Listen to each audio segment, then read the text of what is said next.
disaster for people failed LNG initiative. Sorry to break up the party. It usually doesn't happen at council chambers too often, but I'd like to call this regular council meeting of June 9th to order. And a couple of announcements I would like to make before we get started. One is the boil water advisor that we had over the weekend, which started on Friday, where we had a 16-inch pipe that came disconnected, and water that was unfiltered and untreated entered the system. And a lot of our systems worked, and we learned a few things that we could probably do a little bit better. But the bottom line is that a whole bunch of people went to work and immediately. Happened at 4 o'clock in the morning, and I think that they were on scene shortly after fixing it. There was a big crew of city employees that I would like to acknowledge that I think went above and beyond to do a great job and a great service for the community. As I'm sure most people are aware that the repair was fixed, I believe, around 11 o'clock in the morning. And we then had to flush the water through the system. The boiled water stayed on for a couple of days, but just to get that residual water out of the system, and then filtered and untreated water is now 100% back into the system. But a lot of the crews that I think really deserve thanks from the city and from the community is guys like John Bueller and Jason Zimmer, Ryan Bittner, Doug Pendergast, Darren Komanowski, and Mike Thomas, Troy Biggs, Jamie Burke, Trevor Wallach, Dan Simpson, Clayton Schmidt, and the administration and communications of Don Levesque, Cindy Floyd, Tina Murch, Gail Ferguson, Nikki Ball, and Shannon Smith. And again, on behalf of the community and council, I want to thank everybody for the great job that they did. And I was out camping and had absolutely nothing to do with it. I know a lot of people like to blame me for things, but you can't blame me for the water being disconnected. But anyways, thanks very much. I would also like to acknowledge and commend Judy Goodman for winning, I already lost it, the 2015 Influential Kootenai Women in Business Award. And out of 70 nominees, she was one of 4 that got this award. So congratulations to Judy, and compliments on the great job that she does for the business community and the Chamber of Commerce. The last thing I would like to do is to offer condolences to the family of and the members of the Edmonton Police Force with that unfortunate shooting last night. And I know that when we lose somebody in protective services, all protective services people are affected. And I just want all the people in the RCMP and in the fire department to know that they have the support of council and the community in this unfortunate incident. Anyways, that's all that I have for the announcements, and I need a motion to adopt the agenda with any additions. Councillor Orlando and Councillor English, all those in favor? Motion is carried. And I need a motion to adopt the minutes of the regular council meeting of May 26th. Councillor English and Councillor Orlando. All those in favor? Motion is carried. Is there any business arising from those minutes? We have 2 delegations today, and our first one is with BC Hydro, a great friend of our community, Jen Walker-Larson. Jen, would you mind having the podium? So thanks for the opportunity to talk to you guys today. I'm Jen Walker-Larson. I'm the community relations staff for BC Hydro in Revelstoke, and I came here about 10 years ago. This was a new position that came up in town, and we're thoroughly enjoying Revelstoke, and we're not planning to leave. So today I wanted to just give a brief kind of flyover of BC Hydro's operations in the Revelstoke area. Our business is really broad, and there's a whole lot of things I won't cover today, but I just kind of want to give you the overall picture of some of the infrastructure, facilities, capital projects, and water use kind of plan stuff and what we're expecting this summer for our operations. So our mandate, of course, is to provide clean, reliable electricity for our customers. We service 95% of the population in BC. It's just over 1.9 million customers. And there's a lot of infrastructure that goes on behind the light switch to enable us to do that. So we have 31 hydroelectric facilities, over 300 substations, 77,000 kilometers of power lines. This is enough wire to go around the earth almost twice, and 1 million poles. So that's a lot of infrastructure that we're maintaining. We generate just over 48,000 gigawatt hours each year, and 95% of that is hydro. In the Columbia here, so Revelstoke and McKee dams are the big power producers in the Columbia.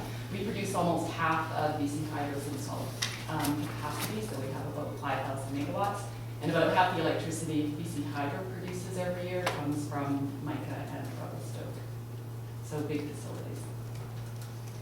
Revelstoke Dam, built in 1984. It's a 175-meter tall concrete and earth-fill dam. It's fairly attractive as dams go with the penstocks running down the base there. So you can see the 5th white penstock is from Revelstoke 5 that came into service in 2010. And we're planning right now to possibly add the 6th turbine as well. And then just north of Revelstoke is McKee Dam. This is the tallest dam in British Columbia at 244 meters. Not as attractive, it's kind of a big pile of rock. It's an earth-fill dam. And holds back Kinbasket Reservoir. There's also the Walker-Larson Dam that you see if you're driving down south on 23. So this is the reservoir that you see from the road there. It's just an 8-megawatt facility. The powerhouse is actually down along the river. And this was a City of Revelstoke facility that BC Hydro bought in 1972. So originally it was the Illicilawat Dam and the Walker-Larson Dam that supplied the city, and it was the City of Revelstoke Electric Power Company. So we operate that as well. So in Revelstoke, we have a fair amount of infrastructure as well. We have just over 4,000 customers. Everyone's served by the Illicilawat substation down there on the Illicilawat River Dike. We've got about 260 kilometers of overhead wires, about 14 kilometers of underground, and just under 5,000 poles in town. At Revelstoke staffing, we have, here's our line crew there at the top. They removed an osprey nest down by the Illicilawat about that. Excited about that. So far we've got about 9 of us at the district office, the line crew, the environment, and me. At Revelstoke Generating Station, we've got just under 50 employees, and we've got about 50 at McKee Dam as well. And that doesn't include the project staff right now. So we actually think we are one of the top 5 employers in Revelstoke. Another facilities that we manage in Revelstoke are the dikes at the Illicilawat and Big Eddy. Most people think these are walking trails, but these are actually dikes that function to protect the areas behind the dike from groundwater if Arrow Lakes Reservoir is at full pool or a little bit higher. I don't know if you guys were around in 2012, but we were above our normal full pool for flood control, and the water was pretty much lapping on the lower side of the dike there, so that pump was running pretty much 24/7 that year. The other things that we have going on here, we're doing a lot of capital upgrades. We're expecting the demand for power to increase by up to 40% in the next 20 years. As much as we're working our Power Smart programs and working with our customers to reduce their power demands, everybody's got more gizmos that they're plugging in, so a lot of people are actually increasing their service. So in response to this, we're investing over $2.4 billion a year over the next 10 years to upgrade existing assets and build new assets. So one of the big ones underway right now, it's close to $1 billion project of MICA, and we're almost done. The facility was originally designed to house 6 generating units, but only 4 were installed when the dam was built in '77. So now we're working to put the remaining 2 units in. McKee Unit 5 is now operating, so that adds 500 megawatts of capacity to our system. That's a significant amount of capacity. It serves another 40,000 homes during peak demand periods. And McKee Unit 6 is expected to come on later this year. Revelstoke 6, we're expecting that it won't be needed until around 2029. but if the future doesn't unfold as we expect, we may need that resource sooner. So we're doing planning work right now that would allow the installation of that unit by as early as 2020. So we just started an environmental review of that project, and we have convened the Revelstoke Unit 6 Core Committee. This is a consultative process that involves First Nations, government, not-for-profits, interested residents, kind of whoever. So we're talking about the project. They're helping us to identify potential impacts of the project and to recommend mitigation measures. So when we did this with Revelstoke 5, all the core committee recommendations were included as project commitments under the environmental assessment certificate, so it was pretty successful. Finally, we are busy still implementing the Columbia River Water Use Plan. This plan was approved in 2007. A consultative committee came up with numerous recommendations to benefit non-power interests in the Columbia, so everything from recreation to wildlife, fisheries, culture and heritage. And we're implementing a large number of monitoring programs and projects from Kinbasket all the way down to the US border. So this is expected to cost about $150 million over the 12 years. And in the Revelstoke area, I was sort of in the drawdown zone when you see a lot of the big vehicles out there. It's usually scientists that are actually working for BC Hydro, bird studies, amphibian and reptile studies down there. There's probably more biologists in the drawdown zone than anyone else these days. And I wanted to give you a little heads up about what we're expecting this summer. As we all know, it's been very dry so far. And it's really, really dry in the overall Columbia system. So in BC here, we have about 15% of the Columbia River Basin drainage area, and the bulk of it is in the US. It's very, very dry in the US. We're expecting it could be the 4th driest year on record. So we have 55 years of history, and this is looking like it could be the 4th driest right now. So we're at about 70% of normal. And under dry conditions, we're required under the Columbia River Treaty to release more water from Arrow.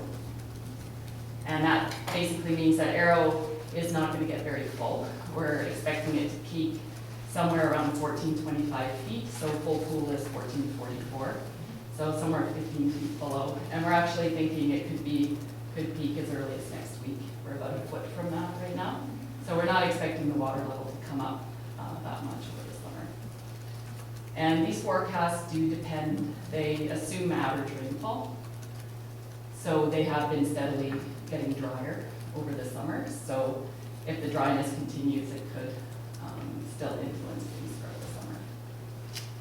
And the last few years we have been spilling kind of small volumes of water at Revelstoke over the spillway. This is in low demand periods, on Sundays, in the evenings, because we're required to have a minimum flow discharge from Revelstoke Dam for fisheries. And if the market's very low for electricity, we spill rather than generate. We're in a situation now where sometimes the electricity markets are actually negative, so we have to pay somebody to take the power. So we don't do that, we just run a bit of water over the spillway as we need to maintain the flows.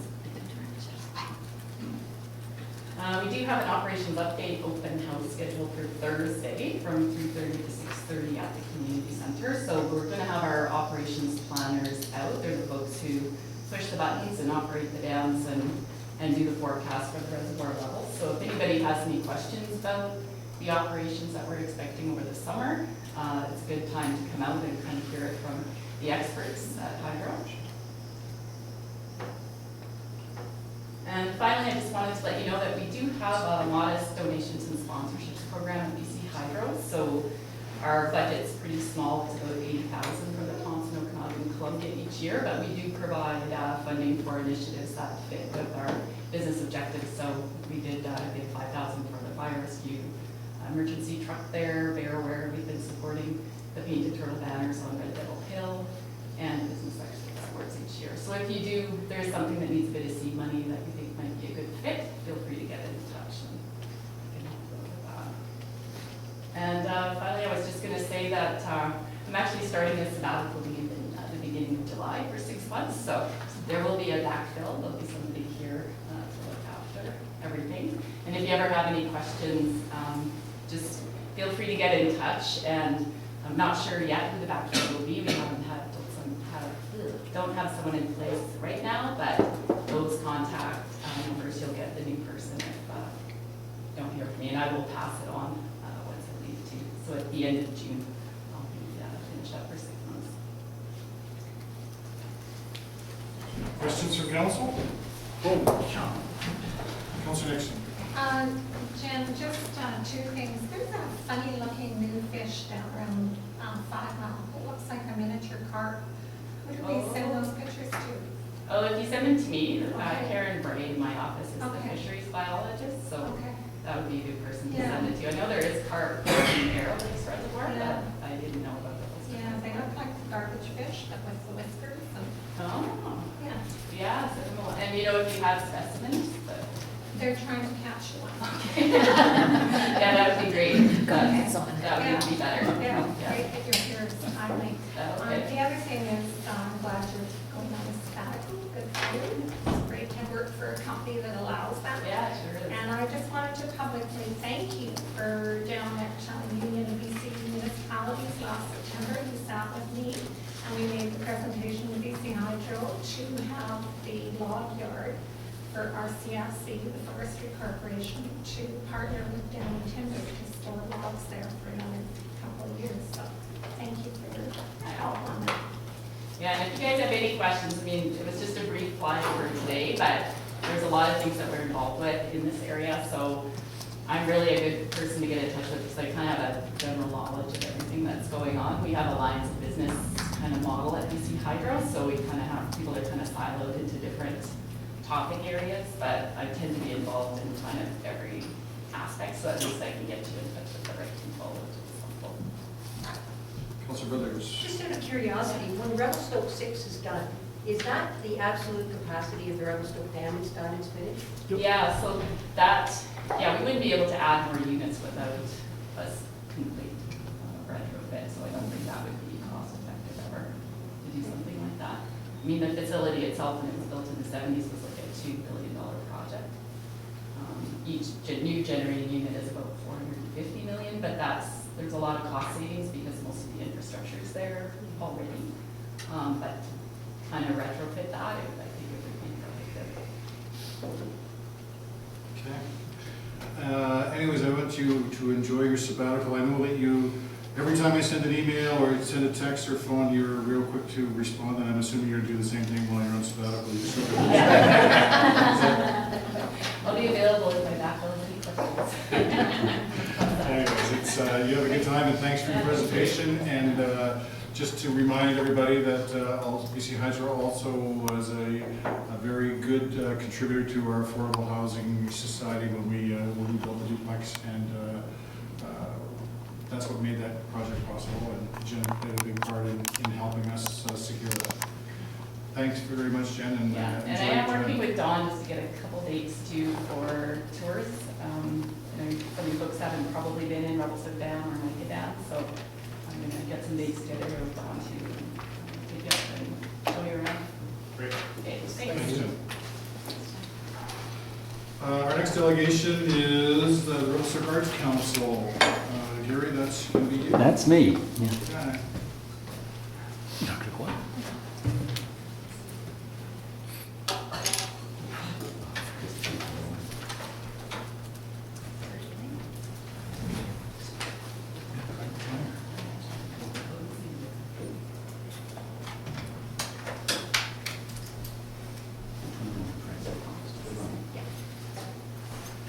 Well, hello everyone. I think most of you know me. I'm Garry Pendergast. I'm the Executive Director of Revelstoke Arts Council and have been for about 8 years. I'm concentrating on two main aspects today. That's the Street Fest and the Performing Arts Centre. And I'm going to get sort of not such good things over at the start rather than wait to the end. One thing that the Arts Council does all the time is represent the city in the cultural plan. A lot of the work that we do is based on the city's cultural plan, but we don't receive any direct funding towards our services. And I just want to put that there and then move on. Just Is that well done? You don't want to talk about indirect funding? Indirect. Well, yes, indirect. We get some indirect. Oh, okay, I CBT. just didn't see it in there. No, it wasn't in there. I thought you might miss it, actually.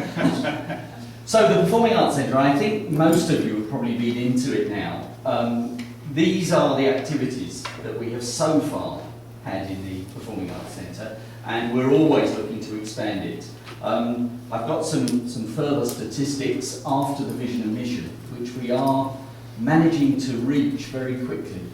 Miriam, who couldn't be here today, has done an absolutely superb job. She is she is the vision and mission of the Performing Arts Centre and makes sure that it works properly. This is what has happened so far.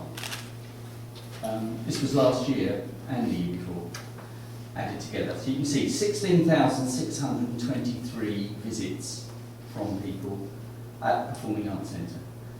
From all over, I mean not just from BC, most people are from BC, but we do actually have people visiting us now because it's on. So it's proven to be a really good draw for the city. We engage with the schools tremendously. We've been able to lever $10,000 through Art Starts in schools, and for the first time the school have been able to use Art Starts, and we've had professional artists both in schools and in the Performing Arts Centre. 13 performances, 11 workshops so far, and there are far more coming this year. The Street Festival is the other part I'm going to talk about today. It's at least 65 nights of music. This year it's 66. We think, although it's very difficult to count, but we think round about 12,000 people attend Street Fest every year. With so many entrants and exits, we can't count, we guess. But that's the sort of number that we get. I've had a series of emails, one of which came today, asking me where they buy tickets for it, because they wanted to follow a particular artist and they're going to stay in a hotel for a couple of days. And that happens every year. We really do have a very good reputation across BC and even further. These are the costs. The budget for Street Fest has virtually stayed the same since I've been doing the job. It was $42,500 when I started, and the base amount today is $45,000. The bands have moved from round about $30,000 when I started. This year we're $36,800. And some of those are the same people, and we're paying them exactly the same as we've always paid them.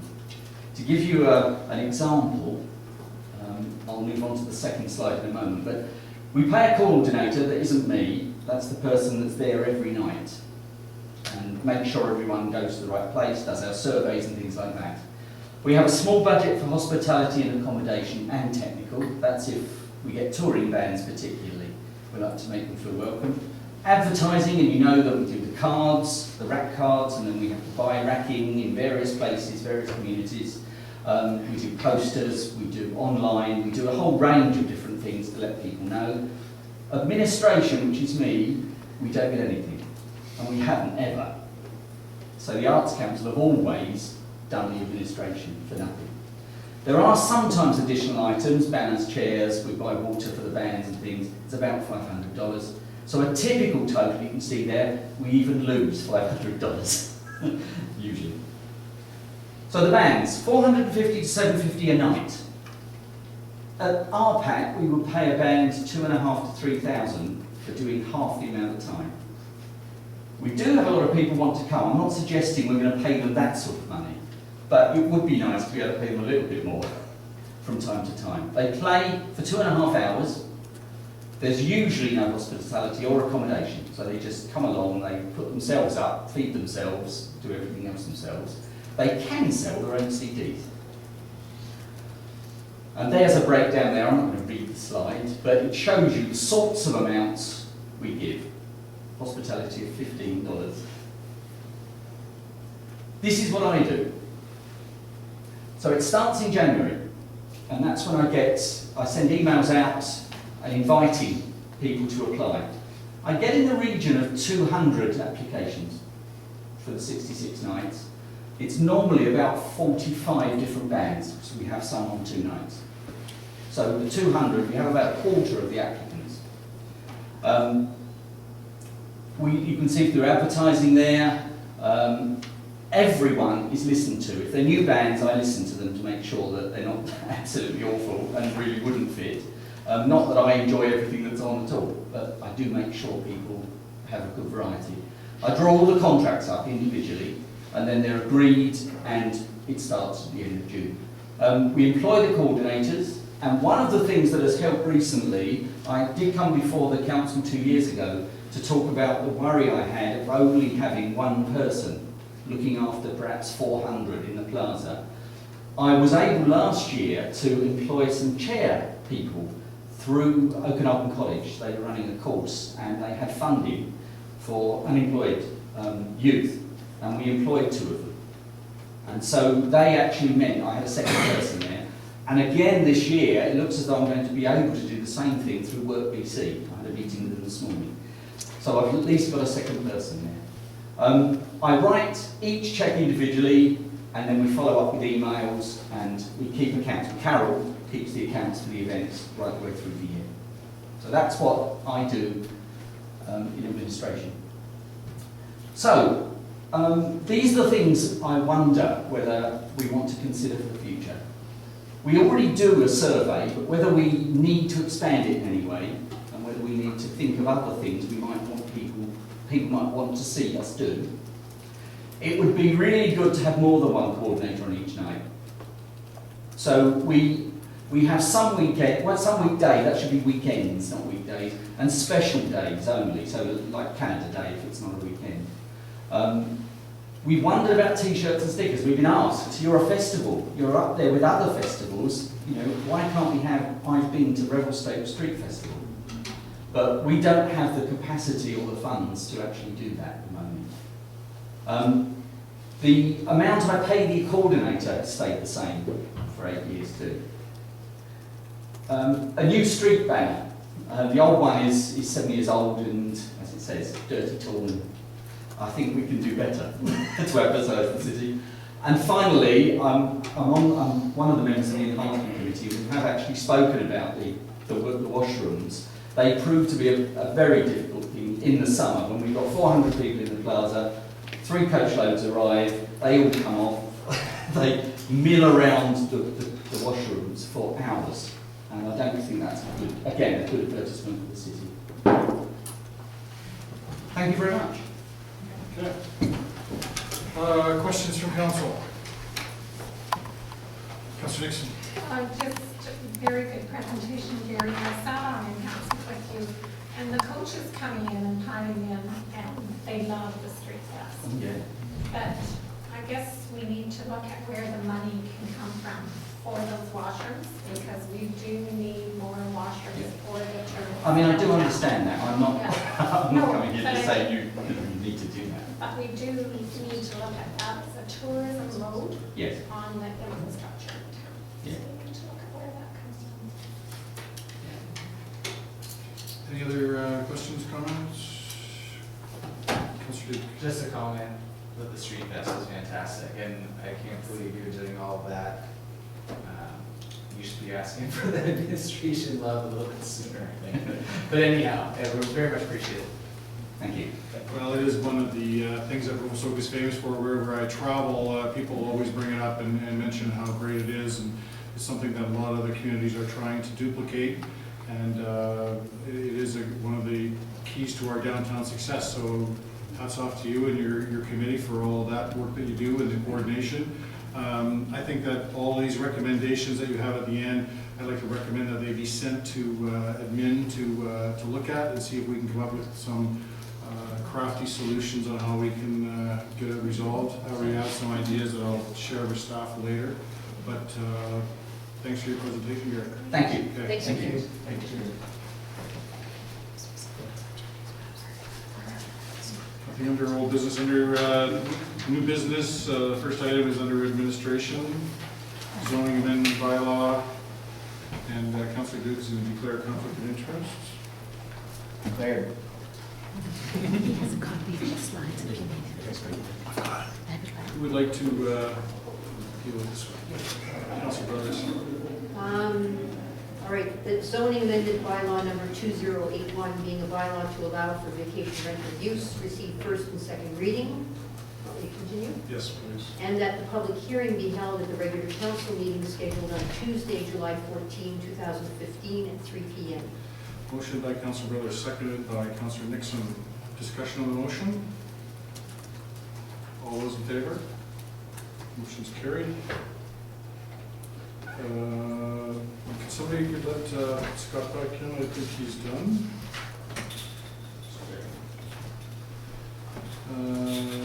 Councilor Nixon?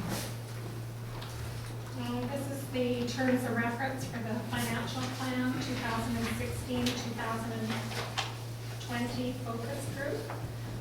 That the terms of reference for the financial plan, 2016-2020 focus group be approved. Motion by Councilor Nixon, seconded by Councilor Duke. Discussion on the motion. Councilor Brothers. Just a question, it's not suggested that the focus group has to meet with the finance committee. I'm just looking at the first scope. It says the focus group will act as an advisory body to the finance committee and will only meet in association with the finance committee during the budget discussions. Is that what the intention is, or can they meet on their own without the finance committee? And the only reason I raise that is because the finance committee has to meet at certain time periods, and that advisory committee may want to meet more frequently. Well, I did briefly talk about a similar thing to Mr. Inglis, and when we have members of the public forming a committee, we have to recognize that they have their regular lives and their jobs to do, and we have to take that into consideration when we're booking these meetings, and it has to work around everybody's schedule as much as possible. So there have to be some concessions made. I think that as the group is formed and it's meeting, if there's consensus around the group that it wants to meet more often, to be more in-depth, I think that's a decision of the group. Councilor Nixon. Your worship, that's what we've done in the past, working 2 years with the financial focus group, is we had separate meetings over and above with the finance committee, and other members of the council came and attended those meetings, and we just had several, like once a week. That's what I like about this, is I come up with these really great ideas and it's already been done. Has anybody got any more questions on this? All those in favor? Motion's carried. I'll do FTC here, move that the official community plan be amended to include a designation of the Biggity Water District Source Protection Area as a development permit area. Motion by Councilor Duke, seconded by Councilor English. Mr. Strachan, you have something for us? Very briefly, Your Worship. As noted, it's a proposal for an OCP amendment to allow for development permits to be required for a portion of the Big Eddy water area that is within the city. What this allows is for controls to be put in place for developments as they occur in that area to ensure that the water source in itself is protected. So the same exercise is underway at this time in the regional district to protect the remaining area, which is the larger portion of the source area outside and within the regional boundaries. Thank you, Your Worship. Councilor Rivers. Mr. Strachan, just out of curiosity, why is this being done now? And I just don't understand the logistics. Could it have been or should it have been done before? And I'm not criticizing, I'm just wondering, is it coming up now, and will it impact upon anybody who's already there and development for anybody who's already there? Your Worship, two parts. The first part is, yes, it likely should have been protected at some point in time.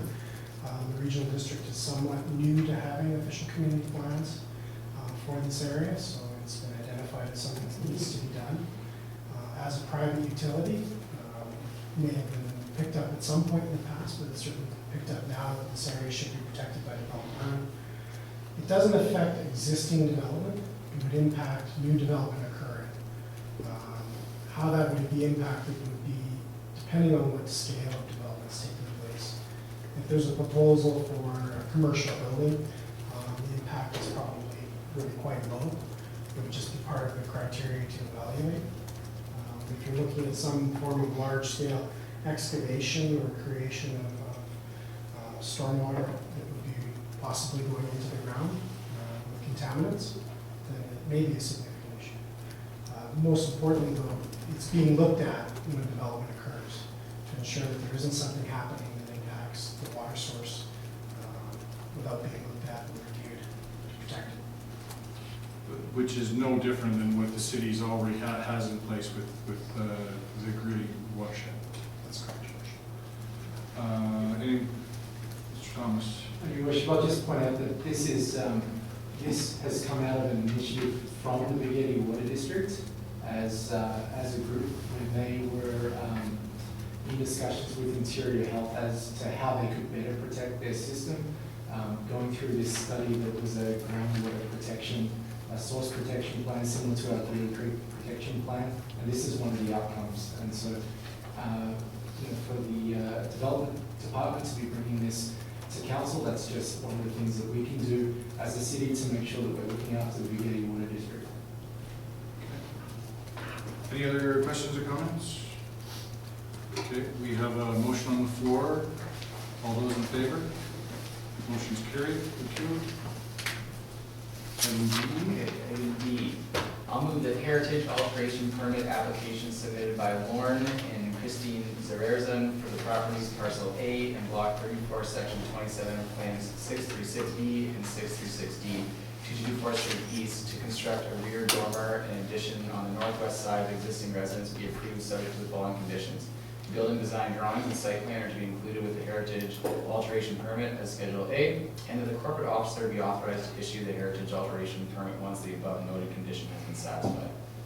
Motion by Councillor Duke, second by Councillor Nixon. Mr. Southwick, you have, I do. all right. Thank you, Your Worship. The subject property is located at 222 4th Street East, as stated by Councillor Duke. The applicant has applied for a heritage alteration permit to construct a rear dormer and rear end addition on the northwest side of the existing residence. The addition there. And then there's the rear dormer that they're talking about. The heritage alteration permit is required as the property is located in the Revelstoke Station Heritage Conservation Area and is listed within the OCP Protected Heritage Property List. As the proposed design and materials are complementary to and respect the scale and massing of the existing primary building, staff's recommendation is for approval of the resolution as read by Councillor Duke. Questions, Councillor Duke? Just a note, the Heritage Committee has looked at this and approves it, and it's also going to give an extra bathroom in this house, which is much needed. Beautiful. Any other questions or comments? All those in favor? Motion's carried. Thank you. Item E, where I'll move that the community consultation summary, zoning bylaw text amendment, and rezoning application be received, and the applicant be required to provide the following items prior to council's consideration of bylaw readings and scheduling of a public hearing: financial impact assessment, traffic study, preliminary infrastructure and servicing study, environmental report, parks and trails plan, waste management plan, housing agreement strategy, affordable/attainable housing. Motion by Councillor Duke, seconded by Councillor Nixon. Discussion. Oh, sorry, Mr. Strachan. Very briefly, Your Worship. As noted, the community consultation took place in the previous month and a half. We did have an open house. We had 154 people in attendance and received a number of pieces of written input. At the end, about 85 were received. There were 6 main themes of the input, including there was a support for the variety and size of residential units, and then on the flip side, concerns about the number of residential units and the impact it would have on the neighborhood, as well as there was support for green space and trails that were proposed, and there was concerns about the infrastructure capacity, infrastructure being our roads, our water, our sewer, and those impacts on those systems. There's also support for the concept of commercial within the neighborhood, as long as it was limited to specific uses that were useful for that neighborhood. And there's concerns about short-term rental units. So staff reviewed the submissions that were provided, and they were all provided to council in your package. And this is the 6 main themes that we drew from that. In reviewing the application as presented, we began looking at how this input and this additional input from the community was reflected in what had been provided to date. And we identified that there was a series of items that we felt that the initial application and the initial data that's been provided didn't cover. One of them was the financial impact assessment. Now, this is a financial impact assessment not on the development itself. A developer coming in will have done that assessment before they make a decision to pull the trigger on an application. This is a financial impact assessment for the community. What is the impact of this development financially on the city? We've asked them to look at 2 scenarios, one being as if this would develop as a single family parcel, similar to your traditional subdivision. The second being, what would be the impact if it developed in the proposed format, being that these internal roadways would be private roadways maintained by the strata, and the infrastructure and density being as proposed. The second component that we identified coming out of the consultation was the traffic study. There's a definite concern from the community about what the impact will be of these additional vehicles in the neighborhood, and not just how that's going to impact at full build-out, but as the development proceeds. So the development isn't going to go from 0 to 1,200 units overnight. It's going to be over several years. They proposed 10. It could be many more years. How is that going to impact, and what are the triggers that are going to create the need for improvements in our roadways? So that's what the traffic study we're hoping will draw to the surface. The preliminary infrastructure and servicing study, that reflects the concerns we heard about the capacity of our water and sewer systems to handle these additional units. This is looking at how the infrastructure on the site is going to be designed to deliver those services. And this is a very high level, so this is not looking at detailed engineered design for works on site. We're looking at the high level of where these lines are going to go and what the capacity downstream from it is going to result in. The third one is an environmental report. The site has been what appears to be fully modified. However, there was identified wildlife corridors and other components. We've suggested that a RP bio, registered professional biologist, have a look at the site and give us indications if there is a concern. With the site being fully surrounded by development, those are likely to be limited, but we don't want to miss the opportunity to protect a component or preserve a component just through design by missing that point. The Parks and Trails Plan, there is a focus on that and a request for that study to be completed in conjunctions with city staff to ensure that we've got trails and parks that match the master plan and the vision for the neighborhood. There is a trail network that has been provided as part of the proposal. However, we want to ensure that there's a higher level of review of that particular network, and not just where it is, but what it is and how it is managed. Whether these trails are going to be dedicated trails that are owned by the city, or are they going to be statutory right-of-ways that have public access over a privately owned and operated trail system. At this point in time, we're leaning towards a private system because of the corridors that are created, leaving those within the strata and securing a statutory right-of-way for public access over that infrastructure. It does 2 things for the city. It ensures that the public has access through those networks, but also reduces the infrastructure that we are responsible for. The final ones are a waste management plan. Now, waste management plan in this context is related to your garbage and recycling. A lot of the multifamily components that are in the lower section of the development are going to automatically have centralized garbage. They're going to have an enclosure that's going to have large-scale bins in it that will be recycling and garbage bins. What we spoke to the developer on doing is actually looking at the entire development in that format. So even in the single family and the duplex areas where you would traditionally have some form of curbside pickup, look at centralizing the waste to facilities that allow for a centralization of that system. Being it's going to be proposed to be a strata, it makes sense from that perspective to have it somewhat centralized. The second part being it's going to allow for future recycling and sorting by property owners to have a higher level than curbside would allow. The final item is it addresses a concern that was expressed by Bear Aware about wildlife interaction with garbage.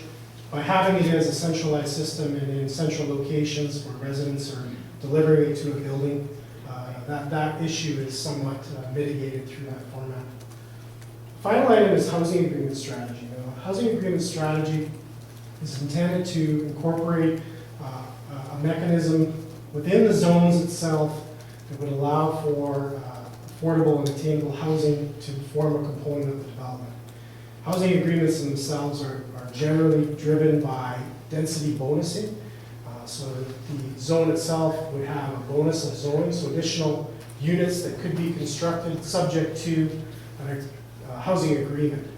Now, what the format and the number of units would be negotiated as part of that process is what we're hoping the strategy will outline. So the basic elements for council, the basic rules of those housing agreements, we're hoping to outline in advance of this moving forward. Thank you, Your Worship. Thank you, Mr. Strachan.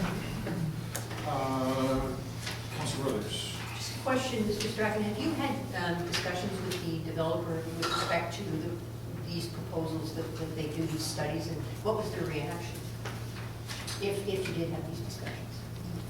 Your Worship, yes, we did have discussions 2 weeks ago in regards to these main components, as well as the input that had been received. The response was somewhat positive. They indicated, as you saw in their letter, that they've begun work on these particular components.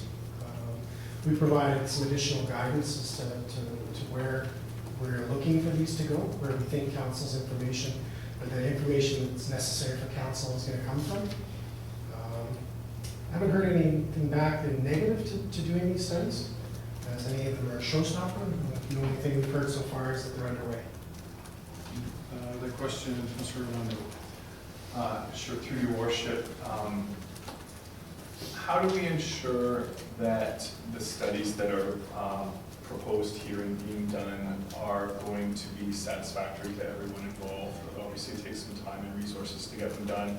I think everyone will counsel, the developer and the community wants to have good studies that work for us. How does the process work between yourself and the developer in creating these studies? It's sort of a multi-tiered process. The initial part of that process will likely be a draft of each of the studies that will be provided to the developer. Envisioning that those drafts will then be sent to the city for review to ensure that they do satisfy what our initial input was.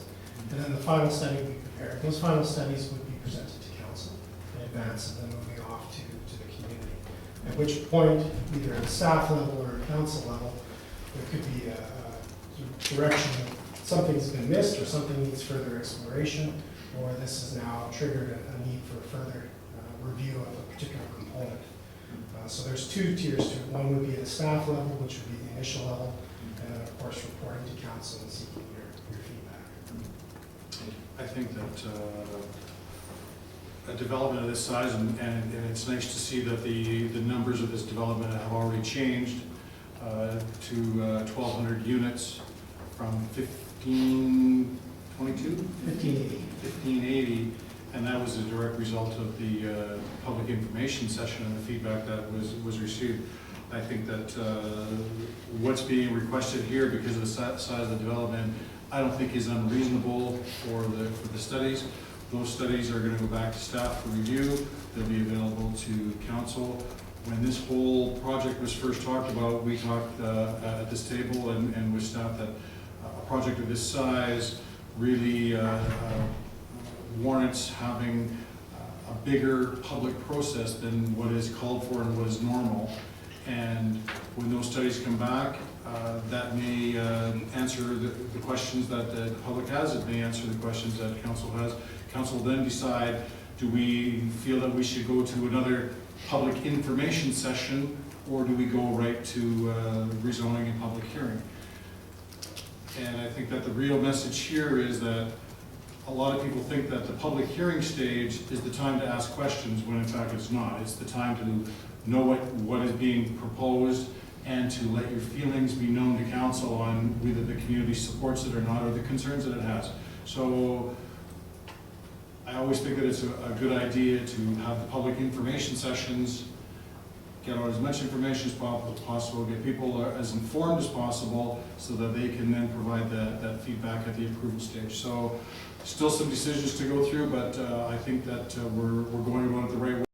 We have a developer that is very concerned about all these things that are in the study, and I'm just looking forward to this going through the process. So thanks, Mr. Strachan and the rest of the team for guiding us through this process.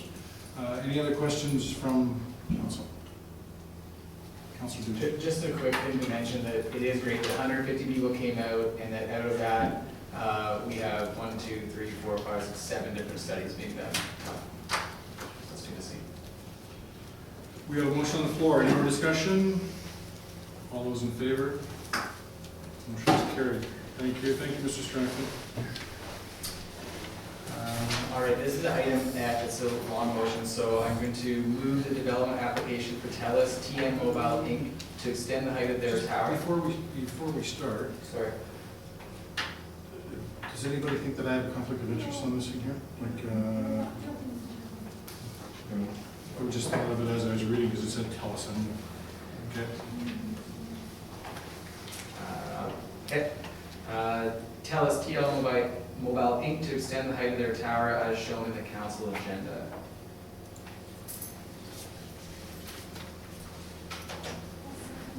Motion by Councilor Duke, seconded by Councilor Nixon. Mr. Silver. Thank you, Your Worship. The subject property is located at 202nd Street West.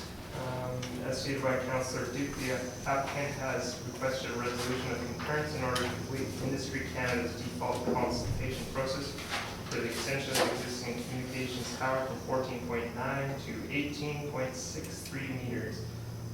Given the minor development permit has been issued by staff in accordance with zoning bylaw 1264, and that the applicant has provided evidence of public consultation process, staff's recommendation is for approval of the resolution in the agenda.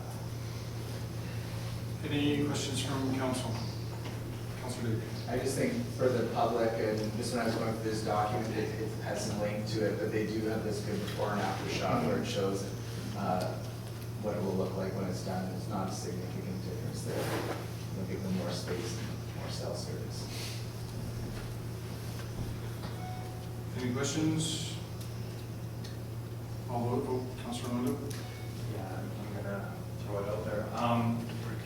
When the previous tower, when the first part of the tower was built, if I recall, there was not a consultation process because the company had the right to go through it. Now I think we're seeing a heightened consultation when we're putting an addition there. However, it's my belief that other communities have in their policies sort of guidelines for what we're going to do in the future when when new telecommunications equipment is put up. And I would like it to be maybe something to put forward for staff for consideration, be it through official community plans or other sorts of planning documents. I had a personal feeling that I don't know about the first tower, its location, that it could have been a better location.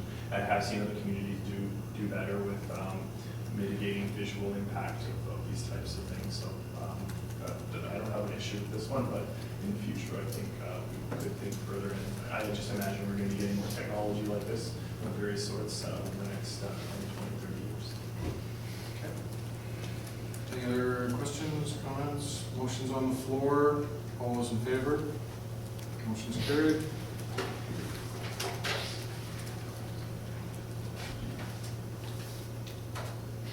Councilor Sills, want to do this one? Sure.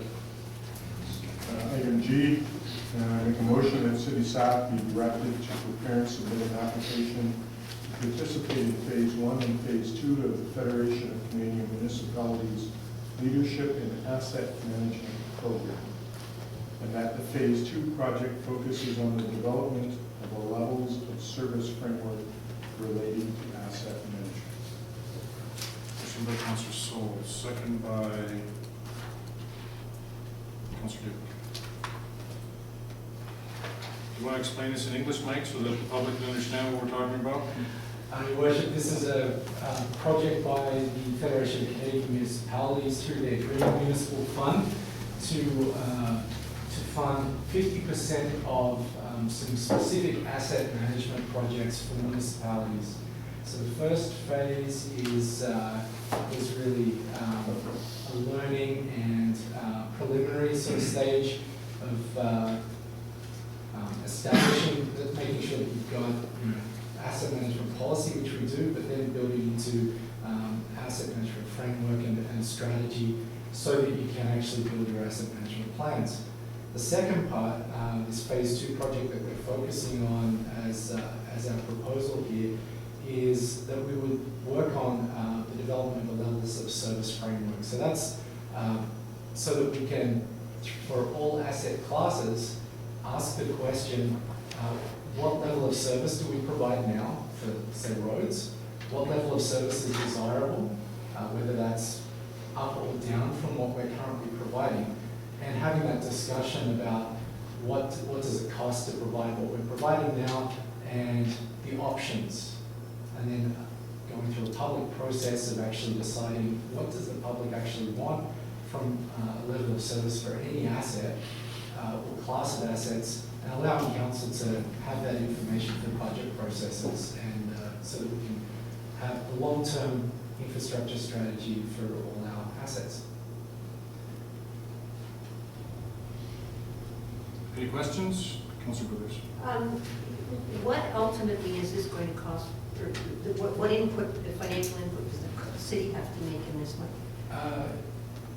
Through your worship, we have estimated that in phase 1 it would probably be around $30,000 that we would be looking at for the cost of phase 1, and phase 2 could be around $25,000 cost to the city, up or down depending on what other funding we receive. So just to add to that, the city has applied through the Federal Gas Tax Strategic Priorities Fund for the $32,500 to fund the city's portion of phase 1. So we would actually be, if we were successful in this and successful in the Federal Gas Tax Strategic Priorities Fund, which is designed to fund this sort of program, it would be just staff time would be the only cost. Just to follow up on that, and I'm playing the devil's advocate, Mike, but when we pay for that, does that information, is that something that all goes into your head, or do we actually get something at the city that is there for the city?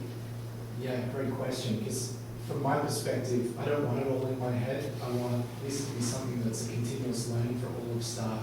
This is, asset management is definitely something that doesn't just sit in my department or at my desk. It's across public works and finance and engineering and planning as well. So we all have to understand where the asset management plan is driving, and ultimately this plan will inform council's decisions. So it will be an active document that we're always referencing.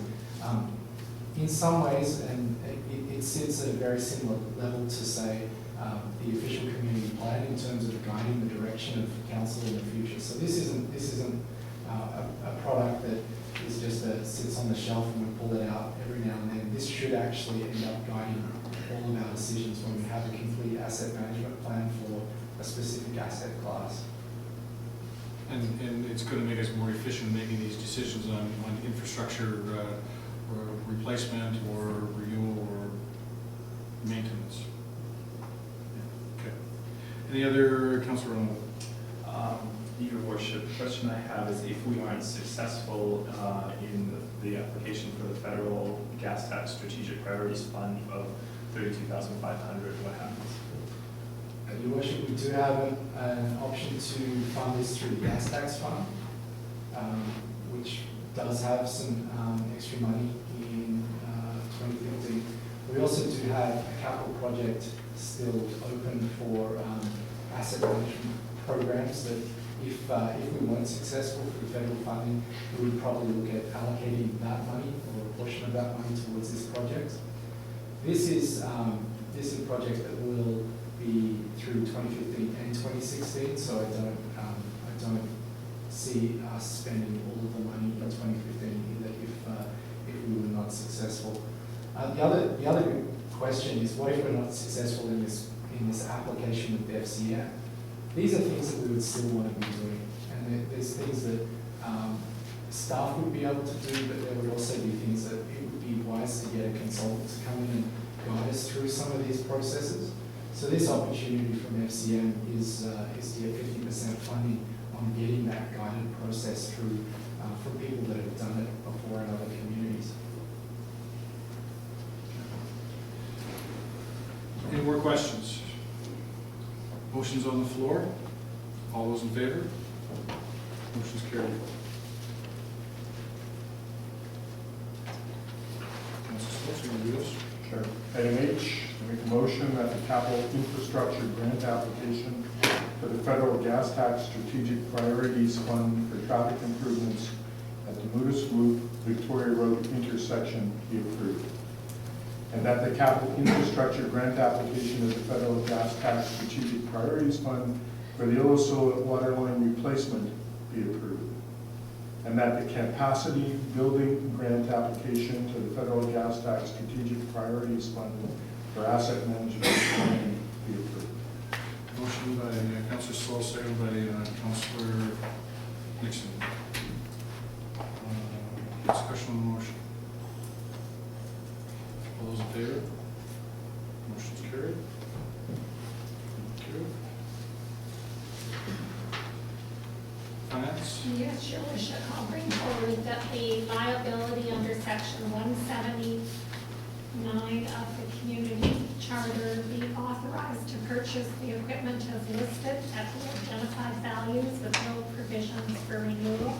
The HEOB boom truck, $90,000. The bucket truck, $90,000. Photocopier, $15,000. And the sport utility vehicle at $25,000. Motion by Councilor Nixon, seconded by Councilor Sauls. Discussion, Councilor Nixon. Just, Your Worship, these items were all approved in the budget, and the rules under the lease to buy with the municipal finance authority have changed, and maybe Tanya can speak to that. Is that okay? Absolutely. Through Your Worship, traditionally through Municipal Finance Authority, we would lease this equipment over 5 years with no buyout. Again, it would just be a transfer of ownership. So the MFA maintained the vehicles in their name, or the equipment in their name until that time. They've now changed the program, so it's now a short-term borrowing program. It essentially looks the same on paper. It's 5 years with, being paid out at the end. The difference is that now the city owns the asset, not MFA. And so because they don't have the asset in their ownership, or they own it, they need this confirmation from council that we can borrow this money. Any discussion on the motion? Councilor Brothers. I'm going to be my usual disturber here.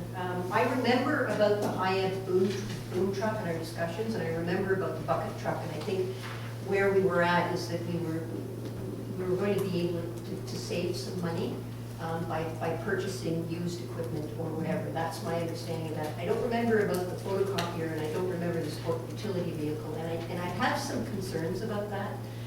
My understanding is the sport utility vehicle is for the tech group, so that they can go out. And I think that we just have to step back and take a look at some of these expenses, and it might be needed, there's no doubt about it, but we're talking about $40,000 on a photocopier and a sport utility vehicle. 40,000 here, 40,000 there. If you get 10, 40,000, so we can put that money toward reserves, and I start to worry about things like that.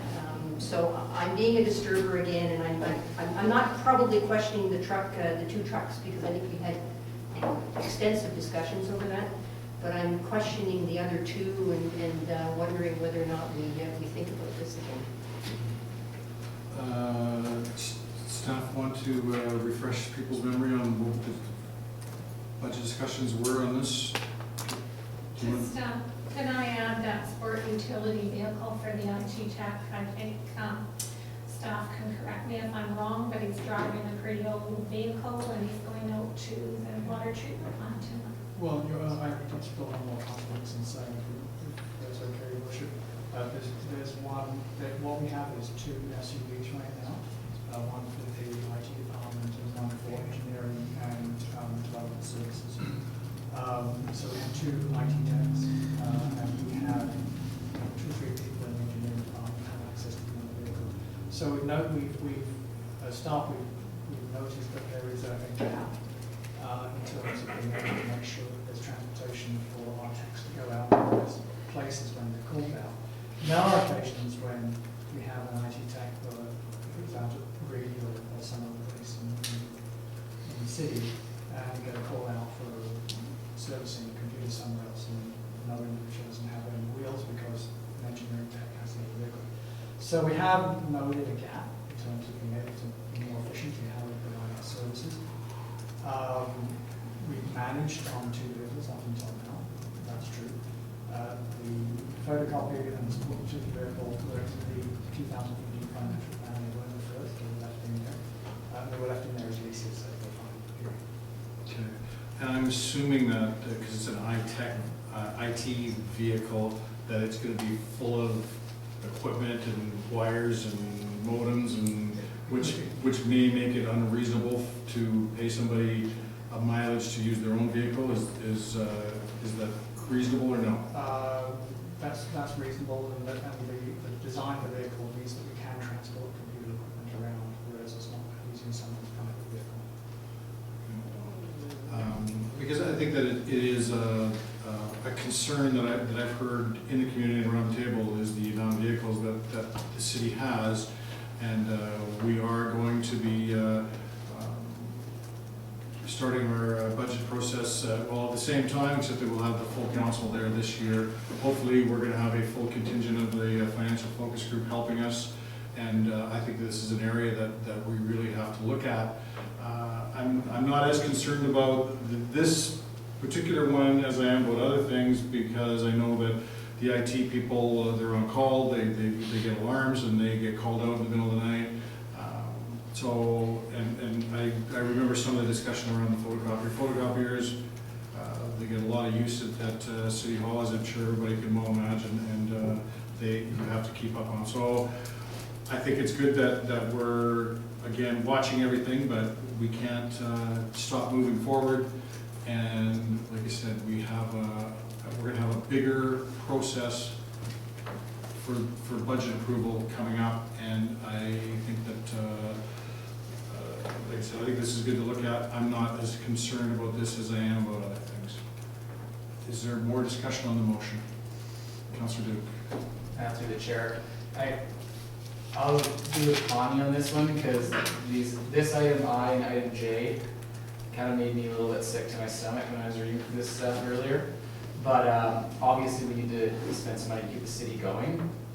But we just, as new councillors, when we stepped in here, we did not have the opportunity to sit down and really dive into this stuff. But moving forward, 100% we're going to. What I'm going to do is I'm going to take this motion and I'm going to recommend that we divide it up into 4 separate motions, and we'll vote on each one.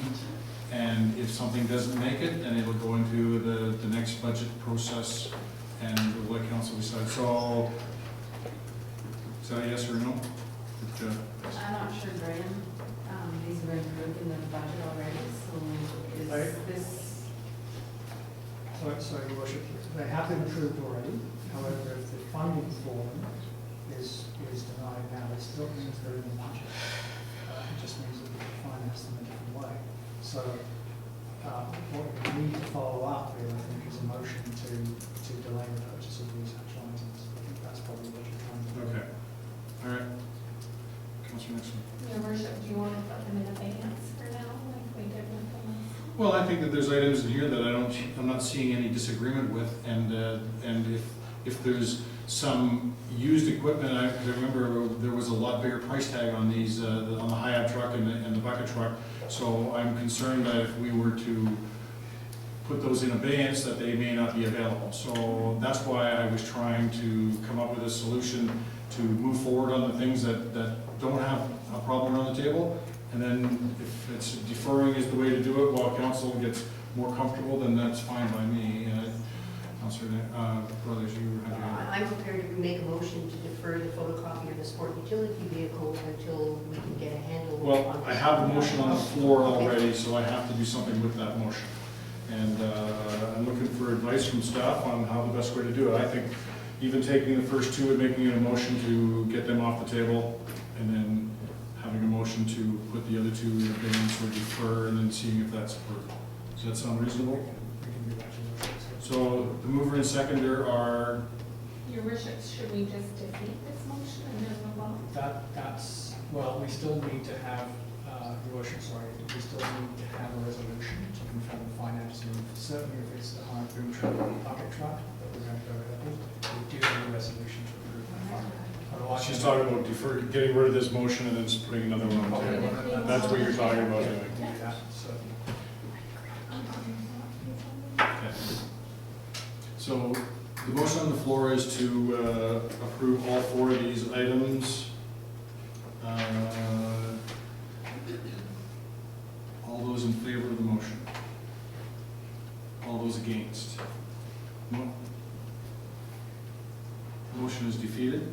I'm looking for a motion to move forward. Who's Councilor Nixon? I'll make a motion for following up with the boom truck and the bucket truck. Seconder for that motion. I'll second. Councilor Sauls. Is there any discussion on this motion? We're talking about, Just some clarification here, you're making a motion to... it's the same as the previous one. Same as for the first two, okay. Purchase equipment is listed at the identified values and provision program. It's liability under section 175, county chair. Okay? So we're talking about the high-out boom truck and the bucket truck. All those in favor? Motion's carried. Councilor Nixon. I'll make a motion to put photocopier in the sport utility vehicle into abeyance until finance focus group and the next budget.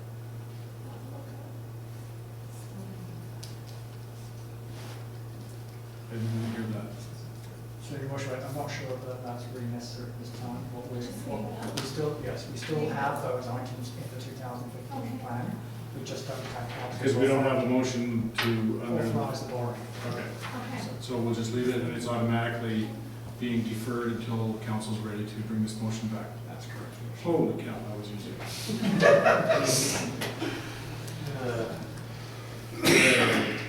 We're on the financial performance report.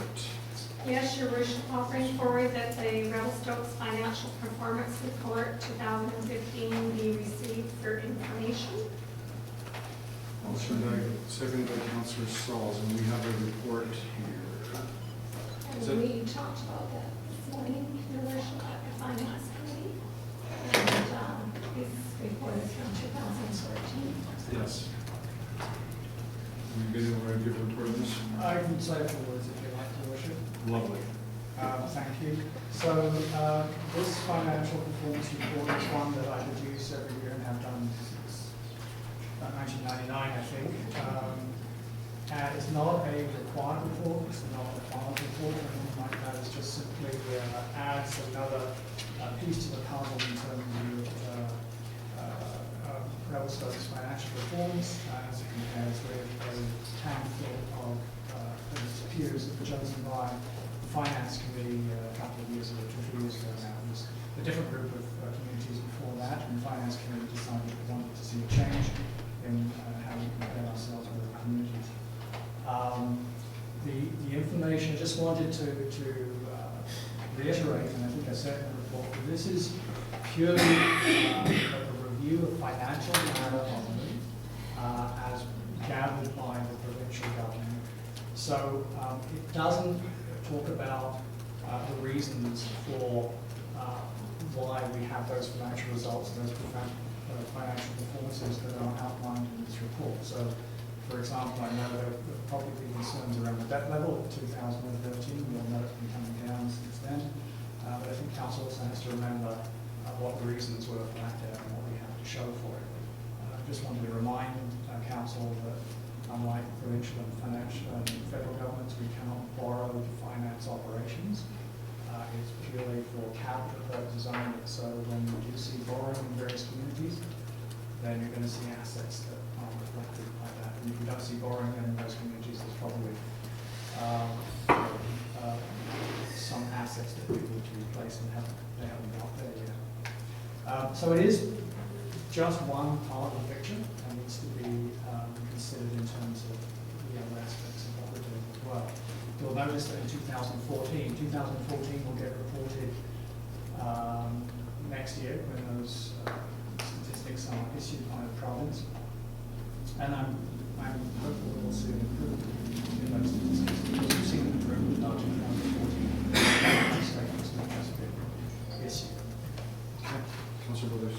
I'm sorry. Sorry, Your Worship, I actually said a few more words than I actually intended to say. No, go ahead. He's done. Okay.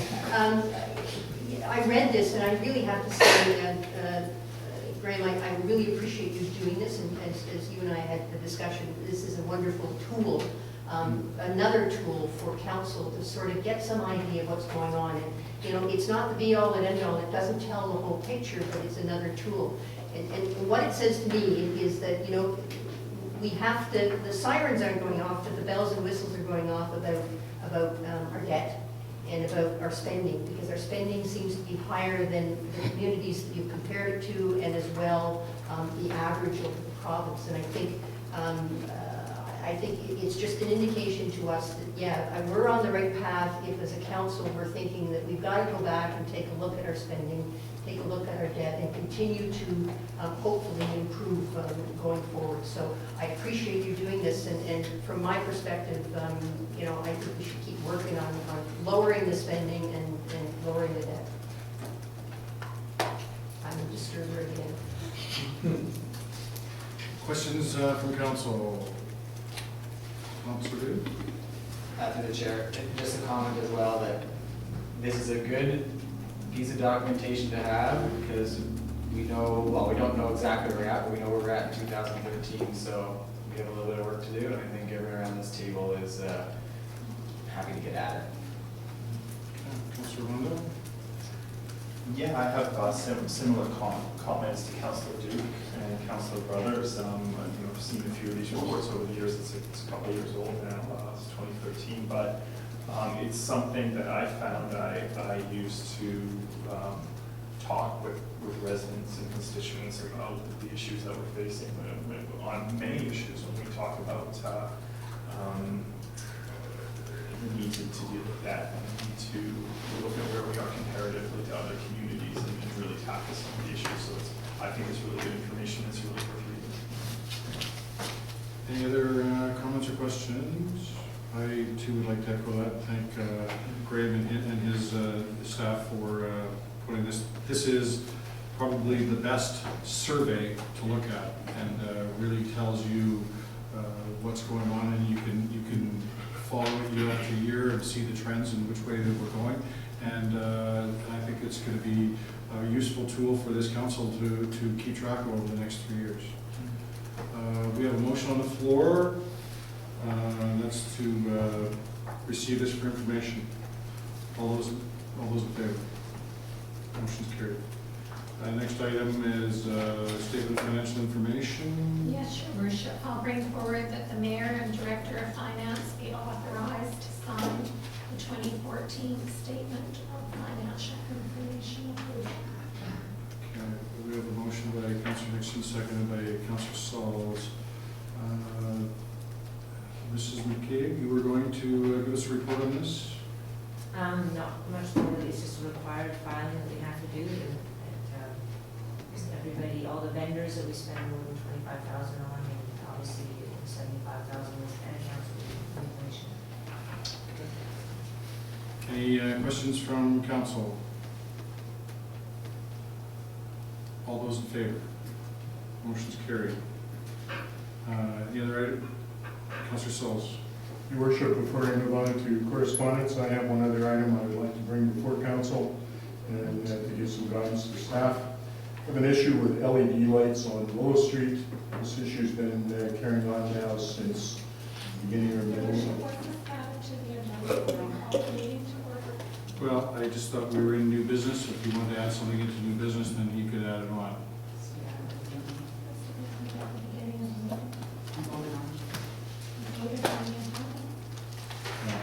Okay.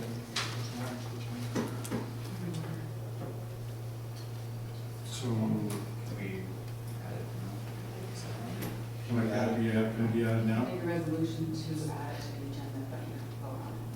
Okay. Would you like to make that motion to add this item to the agenda? I would like to make a motion that we add this item dealing with the LED lights on Willow Street to be able to give the staff some guidance as to how to deal with this issue. Motion by Councillor Saul, seconded by Councillor English. The motion is to add an item onto the agenda. Is there any discussion on that? Are we discussing something that is on camera? I don't think so. No. You're sure? I am never sure. I'd like to ask the staff.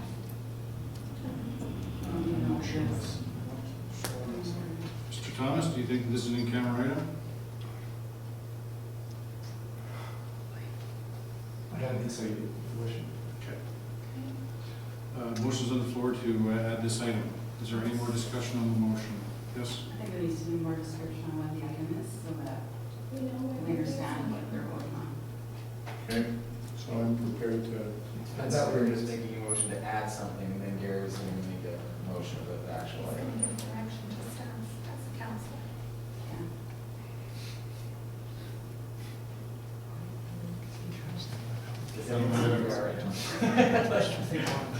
Yeah.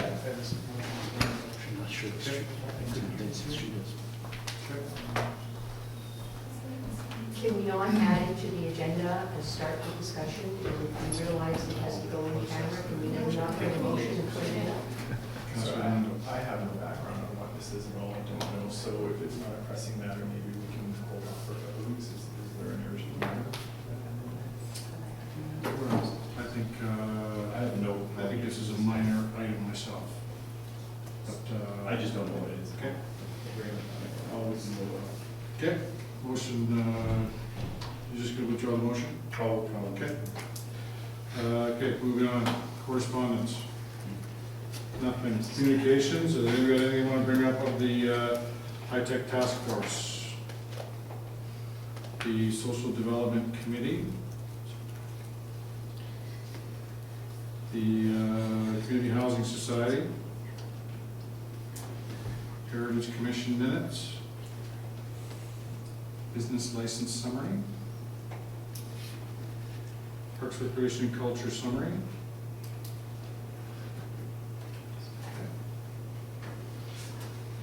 Did Alistair leave? I was going to answer his question and he left. There's been some questions about sewage lagoon and capacity and things like that, and I'm going to be, sorry. And since there's been questions about the sewage lagoon, we're talking about it on my Friday radio show, but I think this is a good opportunity because pretty soon I'm going to be losing opportunities to talk about the sewage lagoon, and I'm going to have to find another subject that I can pick on and talk about every day. But one of the previous studies that I talked with Mr. Thomas earlier today was what is the capacity of the sewage lagoon, and our recollection of previous reports puts it around the 9,000 users, and we're estimating that there's probably in peak times about 5,000 people that are using the sewage lagoon. So there is capacity of the sewage lagoon. Now, having said that, one of the impacts of the sewage lagoon and its use of capacity is the amount of stormwater drainage that actually goes into the sewage lagoon, and this is rainwater that actually gets treated as sewage, and the city has a program of getting these stormwater drains off of the sewage lagoon. With the proposed and talked about development on Nickel Road, it will obviously add capacity into the sewage lagoon, capacity that we feel that the sewage lagoon can handle. But part of the approval process that you heard earlier here was doing study on infrastructure, and that would include the capacity and the how much the development would affect the sewage lagoon. But the other thing is that we have, for quite some time, had development cost charges in our community, and the development cost charges are there so that the current users of the system, and we'll keep talking about sewage lagoon because there's other areas in that the development cost charges pay for, but the idea is that we would be collecting enough development cost charges, or close to enough, so that when the time came for the sewage lagoon to either be upgraded, expanded, or replaced, the development cost charges would be there to fund or partially or mostly fund those expansion upgrades or replacement. So that's how the plan works.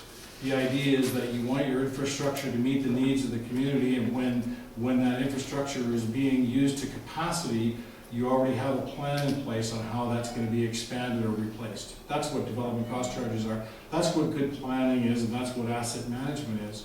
What we don't want is, oh, sorry, you can't do your development and you can't bring affordable housing into the community or whatever because the infrastructure can't handle it. That is a bad situation to be in, and it's not a situation that we want to be in. So I just want to assure Alistair and the other people that have these questions that there is plans in place, there's studies that are in place, and we want to make sure that we are making the right decisions and we're doing the best that we can with that information for the community and for the future of the community. So I'm hoping that answers more questions. I'm going to talk about it a little bit more, and I'll look at the questions that people are putting out there on social media or online newspapers and try to answer them the best I can. So,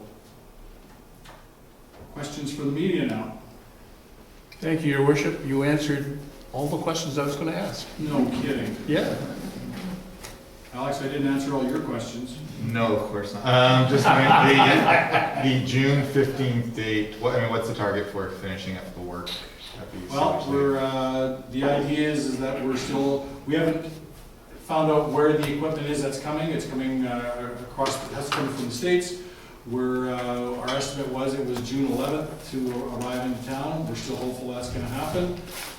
The work is being done for the installation, electrical and things like that. And it's a one-day installation when the equipment arrives, keeping in mind that when these mixers go in, there's going to be a period of time, and we're not sure because it's going to be mixing everything up, that even though lately the odors from the sewage lagoon have been lessened, when the mixers go in and start working, those odors are going to increase until the bacteria is growing and thriving and doing the job it's supposed to be doing. The blowers and the charcoal filtration system is up and running and has been for about a week. So I think that there has been a noticeable decrease in the odor, but again, we're still waiting for this other part of the puzzle to get into place. Is there anything that needs to be added to that, Mr. Thomas? You sent it up, Your Worship. Okay. Does that answer your question?